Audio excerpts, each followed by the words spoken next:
যারা তেলের নাস্তা পছন্দ করেন না তাদের জন্য খুবই সহজ উপায় এমন একটা রেসিপি বাদ দিয়ে যেটা খাইলে স্বাস্থ্যের জন্য কোনো সমস্যা হবে না। যাদের পেটে বিভিন্ন সমস্যা তেলের নাস্তা খেতে পারে না, বাইরে খাবার খেতে পারে না, এদের জন্য অনেক বেটার একটা নাস্তা। শুরু করি মূল recipe. Welcome to back my channel.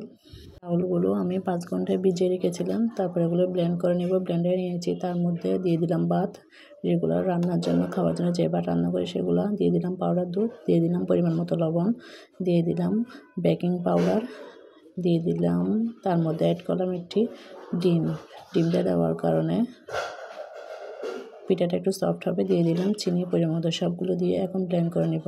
আমার ব্লেন্ড করা শেষ, এবার ঢেলে নিব। কে কোথা থেকে দেখছেন অবশ্যই জানাবেন। ঢেলে নেওয়া শেষ, এবার একটু ঘন হয়েছে, এর জন্য ব্লেন্ডারের জারটা ধুয়ে অল্প পানি দিয়েছি। পানি দেওয়ার পর আবার একটু নেড়ে চেড়ে দিচ্ছি।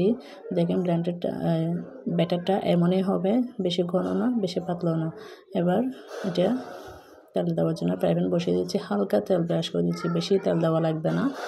এবার ঢাকনা দিয়ে দিচ্ছি, একটু দমে রাখলে দেখেন হয়ে গেছে। বেশ অনেক ছিদ্রযুক্ত পিঠা দেখেন। এরপর আরেকটা দিয়ে দিচ্ছি, দেওয়ার পর একটু ঢাকনা দিলে একটু তাড়াতাড়ি হয়ে যায়। দেখেন অনেকগুলো ছিদ্র হয়েছে, অনেক সফট হয়েছে, আপনারা দেখে বুঝতে পারতেছেন। এভাবে বাকি সবগুলো পিঠা বানিয়ে নিব। বেশ হয়ে গেল। এই পিঠা চড়ে পড়ে সবাই পছন্দ করে, দেখে অনেক সফট হয়েছে। দেখেন কিভাবে সফট হয়েছে, কতটুকু সফট হয়েছে আপনারা দেখে বুঝতে পারতেছেন, একটুও ভাঙতেছে না।